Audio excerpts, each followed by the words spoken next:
उत्तराखंड बाल अधिकार संरक्षण आयोग ने बच्चों के अधिकारों और सुरक्षा को लेकर एक अहम कदम उठाया है। आयोग के अध्यक्ष डॉक्टर गीता खन्ना की अध्यक्षता में बागेश्वर के विकास भवन सभागार में एक दिवसीय संवेदीकरण और जन जागरूकता कार्यशाला का आयोजन किया गया। कार्यशाला में बच्चों की सुरक्षा, शिक्षा और कल्याण को लेकर विभिन्न मुद्दों पर चर्चा की गई।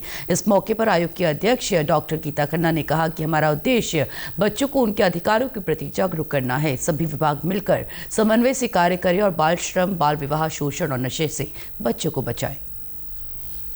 बाल अधिकार संरक्षण आयोग जो है बच्चों के हितों की सुरक्षा और हर तरह से उनके राइट्स को एनफोर्स करने के लिए बनाया जाता है। और उसी के अंतर्गत हमने ये पाया कि बहुत कम बच्चों को और उनके कंसर्न डिपार्टमेंट वालों को या अभिभावकों को इस आयोग के बारे में पता रहता है।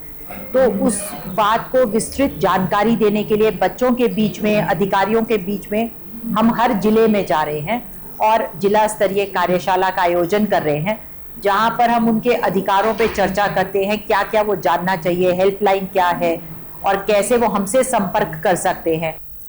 कार्यक्रम में प्रतिभागी बच्चों ने कहा कि इस कार्यक्रम से उन्हें काफी कुछ सीखने को मिला। कार्यक्रम में उन्हें चाइल्ड हेल्पलाइन के बारे में भी बताया गया।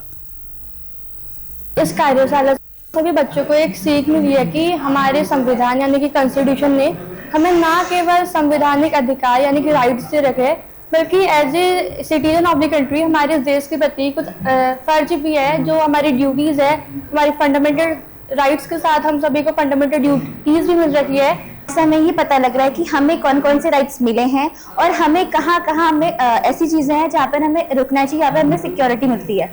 तो और अभी इस सेमिनार में मुझे काफ़ी सारी चीज़ जानने को मिली, जैसे हम मेरे rights, which are the rights of children, और हम क्या क्या कर सकते हैं अगर हमारे साथ कुछ गलत घटना घटी।